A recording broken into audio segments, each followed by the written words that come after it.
ওরে সর্বনাশ, ছোট ছোট প্রাণী বিভিন্ন রকম বাঁশ ঝাড়ের ভেতরে লুকিয়ে আছে।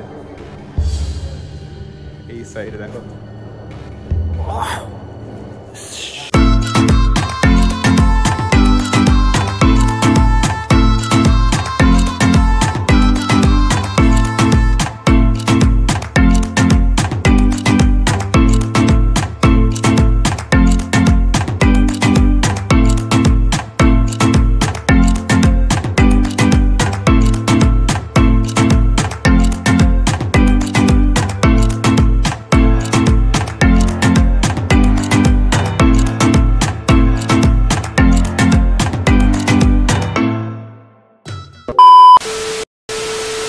Hello guys, welcome back to another blog. এখন চলছে আমাদের রাঁচি সিরিজ। আগের ভিডিওতে তোমাদের দেখিয়েছিলাম রাঁচির বেশ কয়েকটি জায়গা, যেমন রাঁচির লেক ছিল আর রক গার্ডেন ছিল। তো আজকের ভিডিওতে আবার তোমাদের নতুন একটা জায়গা দেখাবো। তো চলো, উইদাউট এনি ফার্দার ডিলে আজকের এই ব্লগটা স্টার্ট করা যাচ্ছে। রক গার্ডেনে ঢুকেছিলাম এখান দিয়ে, কিন্তু এই সামনে দিয়েই আমরা চলে যাবো এবার টেগোর হিলের দিকে। আর পত্রাতুর ভ্যালি ভিউ পয়েন্টটাও কিন্তু এই দিকেই আছে। এখান থেকে টেগোর হিল 4.4 কিলোমিটার মতো আছে। চলো সেই দিকে যাই।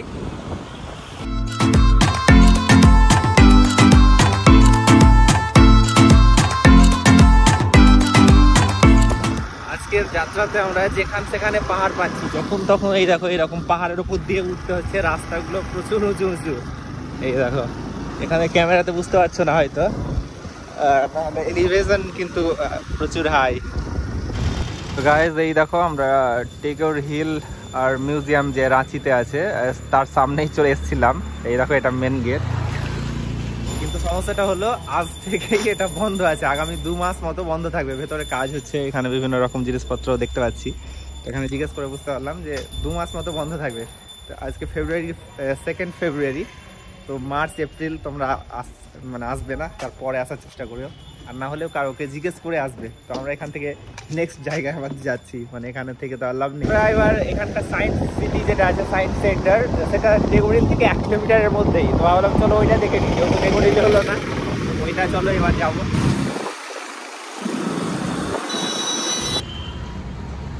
গাইজ, রাঁচি সায়েন্স সেন্টারের সামনে দাঁড়িয়ে আছি। আর এখানকার টিকিটের দাম হচ্ছে বড়দের 20 টাকা, ছোটদের 10 টাকা, আর বাইকের পার্কিং চার্জ হচ্ছে 10 টাকা। টিকিট কেটে নিয়েছি, আর চলো ভেতরে যাব। এখানে ঢুকেই কিন্তু পার্কিং আছে। এখানকার সমস্ত পার্কে কিংবা জায়গাতে কিন্তু দেখতে পাচ্ছি ভেতরেই পার্কিং, যেটা খুব সুন্দর। আর 10 টাকা করে একদম পার্কের ভেতরেই পার্কিংয়ের ব্যবস্থা, যেটা খুবই সুন্দর। এই সায়েন্স সিটি আছে আর ডাইনোসর থাকবে না, হতেই পারে না। এই দেখো, বিশাল সাইজের ডাইনোসর। সায়েন্স সেন্টারের পার্কে ডাইনোসর থাকবে না এটা খুব কমই দেখেছি, সব জায়গাতেই থাকে। এখানে একটা দেখো সানডায়াল আছে, মানে সূর্য ঘড়ি। এটার মাধ্যমে কিন্তু টাইম ক্যালকুলেট করা হয় সূর্য ঘড়ির। এখানে একটা ইলেকট্রিক্যাল স্পিকিং টিউব আছে, এক সাইড দিয়ে কথা বলা যায়, আরেক সাইড দিয়ে শোনা হবে মাছের মতো। কিন্তু সমস্যাটা হচ্ছে এর ভেতরে একদম পুরো কাচরাতে ভর্তি হয়ে আছে। মানুষজন এত নোংরা করতে ভালোবাসে সব সুন্দর সুন্দর জিনিসকে, কি বলবো। চলো, এই গাছের মধ্যে দিয়ে আমরা কিন্তু নেক্সট জায়গায় যাচ্ছি, ওই দিকটায়। এই দেখো, এটা হচ্ছে সিম্প্যাথেটিক সুইং। এটা একটা মজার জিনিস হচ্ছে, এইখানে দুটোর মধ্যে এক জায়গায় তুমি বসবে, আর আরেকজনকে অন্যটায় বসালে, তুমি ধরে নাও দোলনাতে বসে যেমন করে সুইং করে, সেটা করা শুরু করলে তোমারটা যখন থামবো হবে না, তোমার এটাই ট্রান্সফার হয়ে যাবে, তখন এটা চালু হয়ে যাবে।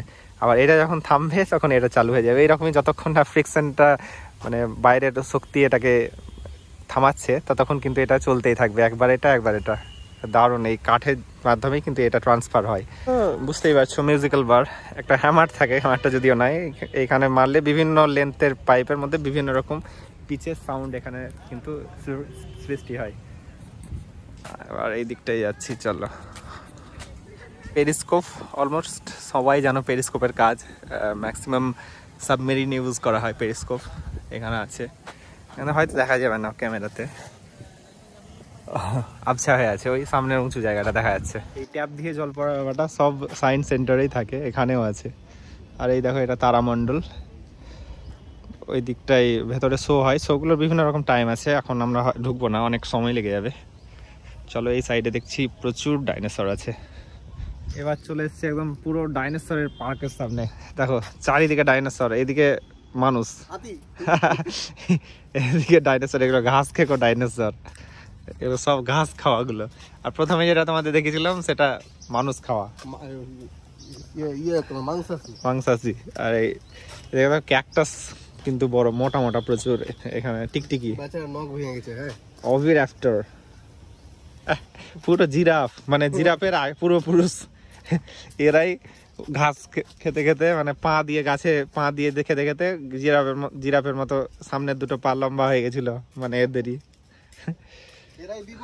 আর এ দেখো এখানে খেজুর গাছের পাতা খাচ্ছে।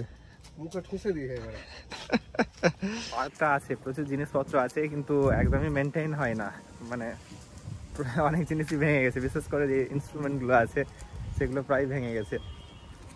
পরিষ্কার পরিচ্ছন্ন এইগুলো, তবে সেই যন্ত্রপাতি গুলো ভাঙা। চলো ওইদিকে একটা মিউজিয়াম টাইপ করা আছে, ওখানে ঢুকতে দেয় কিনা কি দেখি ভেতরে গিয়ে। সুন্দর দেখো গাছ, এই গাছটা দারুণ ফুলগুলো।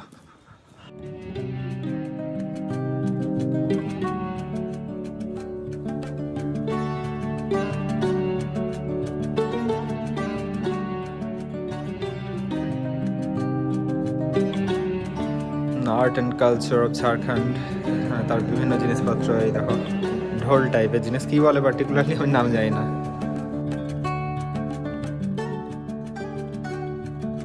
দেখো কি করছে,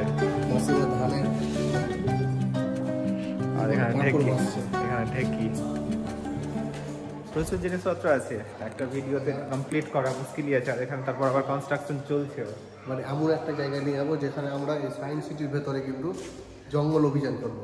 হ্যাঁ চলো চলো ওই সাইডে দেখো জঙ্গলের ভেতরে আমরা ঢুকবো, একদম প্রাকৃতিক পরিবেশে। ও আরে সর্বনাশ, শিয়াল টিয়াল আছে, হয়তো মুশকিল, সাবধানে সাবধানে, চুপি চুপি যেতে হবে। ভূত আছে মনে হচ্ছে, আরে সর্বনাশ, কি করেছে, অসাধারণ একটা জায়গা। এই দেখো পুরো জঙ্গল।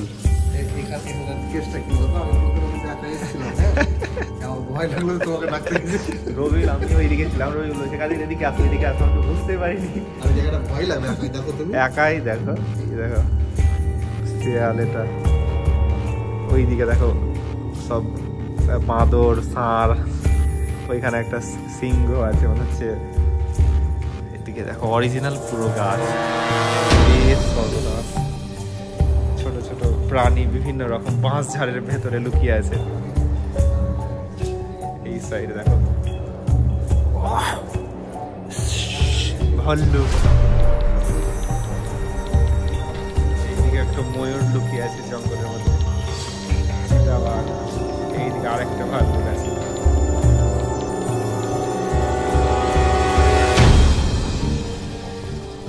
এইখান দিয়ে আবার সিঁড়ির মতো করা আছে, চলো দেখি।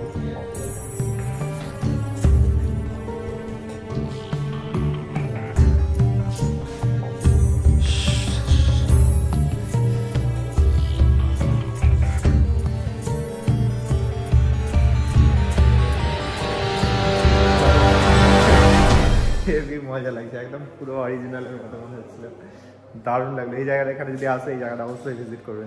তোমাদেরকে তো জঙ্গল দেখালাম, এবার চলো কয়লার খাদান দেখাচ্ছি। এইখানে দেখো সব কয়লার খাদানে সব তৈরি, কয়লা তোলার জন্য খনিতে ঢুকে গেছে। এই দেখো সব মেশিনে এগুলো যায় উপরে তোলার জন্য, দেখো মেশিন একদম পুরো কয়লার খাদানের মতোই এখানে একদম পুরো জিনিসটাকে তৈরি করা হয়েছে। এইসব গাড়িগুলোতে ট্র্যাক করা আছে রেল লাইনের, এগুলোতে করে এক জায়গা থেকে আরেক জায়গায় নিয়ে যাওয়া হয়। এইখানে দেখো কাজ করছে এরা, একদম অরিজিনালের মতো, এই দেখো কাজ করছে।